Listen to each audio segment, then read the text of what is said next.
Imagine using ChatGPT every day for 30 days. Well, that's exactly what I did. I spoke to ChatGPT, made it a part of my life for 30 days, and a lot has changed. I've noticed a lot of things, I've realized a lot of things. So, in this video, I'll be talking about the things that I've noticed as a therapist from that perspective, but also as someone who likes to incorporate technology in a healthy pattern, in a healthy way into your life. So if you want to learn more about it, keep watching. I'm sure by now a lot of people have already started using, especially in their workplace or academic settings, to maybe write papers or articles, whatever that is. I've taken a little bit of a different approach. It's much more personal. It's what a lot of people hesitate to do, which is make it a part of their personal life, sharing certain information that they probably shouldn't. And I caution against that too, but there is a limit to it. There is a way you talk to ChatGPT without obviously giving away your sensitive information, but still making it a part of your life where it feels like it's almost helping you guide through what your choices are, what decisions you need to make, and just making it a part of your daily life. So the first way I've realized it's helped me the most is using it as an interactive journal. Now, journaling is something I always tell all my clients to do, or just kind of brain dumping, where you just write down your thoughts on a paper, especially when you're feeling overwhelmed or when you have something you plan or there is something that you need guidance on. Just kind of writing it down on a paper helps you guide those thoughts. So the way I've used ChatGPT, or honestly any AI, I've tried using Grok, Gemini, but ChatGPT is something I go back to most often, just simply because I'm most familiar with, and I've used it as the first AI tool. So I've used it as an interactive journal. Imagine you writing your thoughts down, and instead of it being a one-way dialogue, it's a two-way dialogue, where you could tweak how much feedback you want, the type of feedback you want.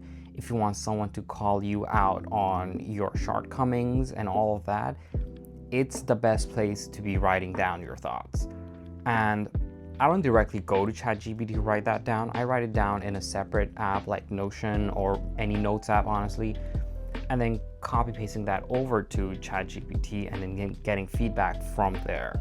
I found that to be incredibly valuable. A lot of what I've written down, it either told me that I might need to try a different approach, I might need to pivot, or even reprioritize the things I was prioritizing. And this comes from a place of bias, where when you are auditing your life, or you kind of reflecting on your life and the decisions you've made, you'll often have a bias towards that. It's kind of like when you give your friends advice, but it's hard for you to take it just because you know your life way too well, and there's certain biases that you are aware of and some that you aren't aware of. So in those situations, I've noticed ChatGPT kind of helped me point it out in the most practical approach without having emotions involved. And if I'm trying to get through a process or any decision in my life where I don't want my emotions to get in the way, AI is probably the best thing to have around, because it's going to give you a decision without that emotional aspect getting in the way.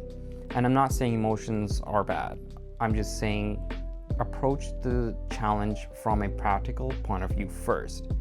Get the solution that is the most logical solution for that scenario, then incorporate your emotions to it, your emotional perspective to it, and how that influences. But don't do the reverse. Don't approach it through emotions first and then try to think of a logical stance, because then you will have that bias get in the way again. So that was the first way I've really noticed that it's become part of my daily thing, where I just kind of write down my thoughts, and it's usually in an AI platform. It's given me a lot of clarity and feedback, and I think you really should try that out, because you could tweak the personality of the AI too. If you want it to be harsh to you, or just kind of be a little upfront on your journaling and your thoughts, then you could ask it to do that too. I kept it neutral.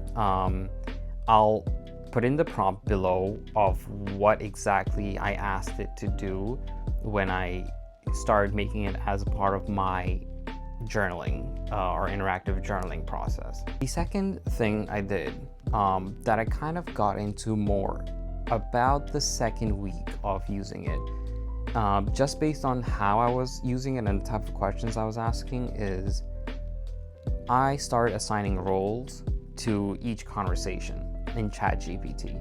So if you notice, how you could create new conversations, I dedicated each conversation to a specific role. For example, for my health concerns, for my fitness, bodybuilding, any injury I had a whole virtual personal trainer AI set up for that conversation. Because when you start talking to it within that conversation, that context, it knows everything about you, about the fitness questions you've asked earlier. It kind of tunes itself to answer it through that perspective. If you start mixing up questions where you're asking it about health and then you're asking it about your finances, it's kind of going to get confused and give you replies that take into account way more factors than it should. So having certain conversations and assigning roles to it, first, it knows your history. Second, it approaches from that perspective of fitness or whatever you're talking about. And then, fitness is one of them, but then I had financial advisor. And this is where it got a little crazy because I tried to push it a little bit. And most people don't get creative with this, but I've made a Notion folder where I have all my finances. It's in a whole database, right? It's nothing complicated. It's just upfront of income, expenses, the dates, the exact subscriptions I have. I took that database, I put it into ChatGPT, and I told it, use this as your data source. Any questions I asked, it needs to be based off of that data. So it's not just making stuff up, it's actually using the exact numbers I have of my bank account, of my credit cards, not the credit card number itself, just the amount of money I owe or I have in that account. So just be a little careful not to give away too much of that personal information. Just do as much as you're comfortable giving away, because these AIs do use public data to train their models, so that could be subject to training. So be mindful of that. But so yeah, I did have a financial advisor. I had a personal trainer. I had a doctor where I uploaded my blood test, and it kind of gave me a rough feedback on what needed to be tweaked, what was kind of out of range. So one thing I mentioned earlier is about emotions and practicality. Now, the third thing I noticed is that obviously it lacks a human factor. It lacks that emotional intelligence aspect.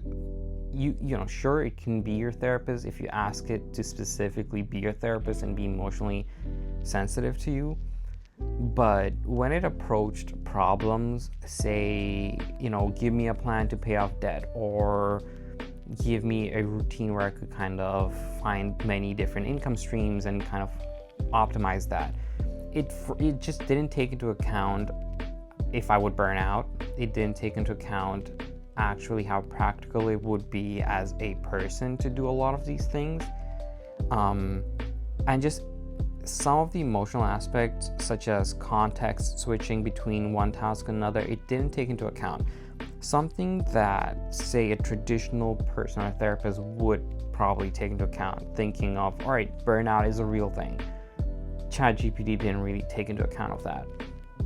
Or the emotional burden that a certain task would bring up. So those are the type of things I've noticed that it wasn't too sensitive of.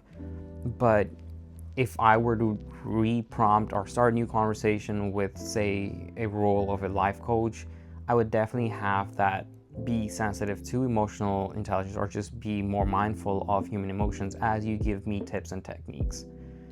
That's one thing I've noticed. The other thing that I've realized as I got to, say, around the third week, close to the fourth week too, I started talking to it about much more sensitive topics that a lot of people would be hesitant to even go talking into, or topics that are very controversial. Because I know that it's not going to give me a biased answer. It's going to approach me with the most practical, most factual based answer. I challenged it in a lot of those thoughts. And I kind of tried to push it, trigger it, just to test it out to see how sensitive is it to controversial topics. And it constantly pushed back. It constantly told me, this is the exact fact, this is what happened, this is why you probably felt this way based on the history. Now, I can tell that it's tuned to be a lot more sensitive than it should be when it comes to controversial topics, and I'm sure they did that intentionally, but that's just something I've noticed. But from a human perspective, you start feeling more comfortable sharing more sensitive stuff that you might be hesitant to share with even with a person. It's just something you might more quickly be open to than talking to another person, because you might feel like the other person, a human, might judge you for those thoughts or whatever you're thinking. So in that regards, I felt more free talking to an AI. So it's kind of crazy to think about it that way, but that was like a big realization I had. Right around the third week, I noticed I kept going back talking to ChatGPT, especially on my life coach conversation, more often. Even though I had a plan in place, I kept going back at it and just talking to it like tens of questions. And I realized it wasn't really taking me anywhere at that point. It was just more of a sense of someone is hearing me, constant optimization, even though I didn't need to, most likely out of frustration of some sort, a false sense of progress that the more I talk, the more optimized my plans are going to be, and I may come up with a new solution. So you reach a point that puts you in a loop of constant questions and answers that really doesn't move you from one point to another. You're just stuck in that same loop. So that may be more of a reflection of the type of questions you're asking, what context you're asking it in. It may not be as much of a reflection of the AI itself, because you could keep asking it questions, it's going to answer you those questions. It won't tell you, hey, you're asking too many questions, I think you need to put in more actions rather than asking questions, or you need to theorize less, you need to plan less and put it, just do more. It's not going to call you out on those. You could ask it the same questions 15 times, it will give you 15 different answers, and it won't call you out as much as I thought it would, or as much as I would like it to. I'm sure I could fix that with a specific prompt, but again, that's something I wish I would have seen from ChatGPT innately, kind of just recognizing my own patterns that's hindering me. But yeah, at a certain point, I was like, all right, I just kind of need to step back, follow the plan that I've set out with ChatGPT, get to a certain checkpoint, and as I reach that checkpoint, then I could come back and talk to it again. But just going back and forth every day to optimize a plan, it was just not productive at all. Now, it's a different thing if you just kind of like dumping your brain on it and just putting random thoughts on, which is okay, which I did most of the days, which I found that was the biggest use I've had. But other than that, you kind of need to find that sweet spot as to when it's too much talking to AI. Where's the future of this? I do think it's going to start getting more and more interactive, in the sense that you're going to be using multimodal ways of interacting with it. When I mean, putting in more images, putting in more voice notes, even just having a standalone voice conversation rather than having a written down conversation. But I think it's going to come to understand the shortcomings and understand human intelligence, emotional intelligence specifically, a lot more. And then when it gets to that point, it becomes scary, because then how far really is it from becoming a therapist, right? But yeah, I hope this gave you some insights. I hope you do try out this, I call it a 30-day challenge of just talking to AI, and see what you realize. But if you have any creative prompts that you want other people to know, just leave it in the comments below for others to try out as well. I'll definitely leave my prompt that I used.